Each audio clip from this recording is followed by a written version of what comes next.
Elle est connue pour être l'excentrique de la famille et lui, le fils préféré des Britanniques. Bien le scandale Epstein ait mis à mal son image, bien plus populaire à l'époque que son grand frère Charles, pourtant héritier de la couronne. Leurs fiançailles ont été annoncées en mars 1986 par Buckingham Palace.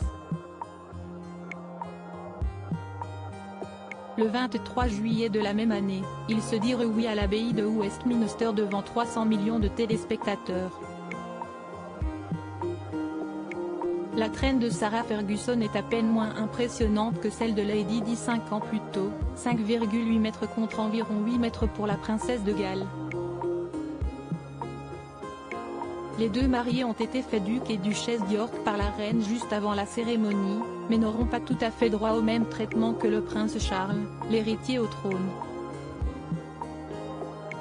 Ce sera toutefois une fête populaire, beaucoup plus de Britanniques se déplacèrent pour saluer les jeunes mariés que pour le mariage de Lady Di avec le prince Charles.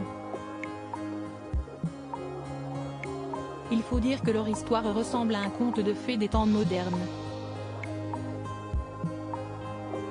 Même si l'on retrouve des origines aristocratiques du côté de la famille de son père, Sarah Ferguson était simplement la fille de l'entraîneur de polo du prince Philippe, puis du prince Charles. Son destin sera de finir princesse, devant une Angleterre conquise. La robe de Sarah Ferguson, Fergie comme la surnommeront les Britanniques, est signée l'Inde Cassierac. Mise en pli et voile bouffant, pas de doute, nous sommes dans les années 80. Le prince Andrew, tout comme son témoin, revêtirent eux, un uniforme de la Royal Navy. 1800 personnes avaient été invitées pour assister à leur union, mais aucun chef d'État et ce pour deux raisons.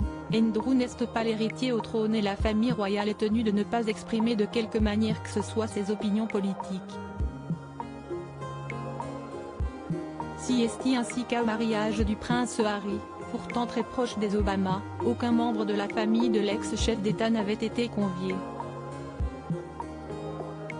Scène suivra un tour en calèche, devant une foule conquise puis le traditionnel baiser au balcon de Buckingham.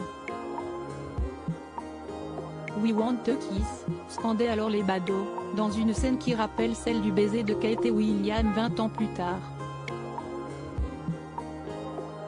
Les jeunes mariés s'envolèrent ensuite vers les Açores pour leur lune de miel.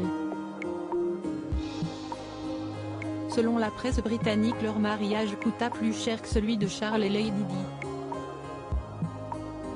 Sarah Ferguson donnera naissance à deux enfants, Béatrice et Eugénie d'York, mais 10 ans plus tard le prince Andrew et sa femme divorcèrent.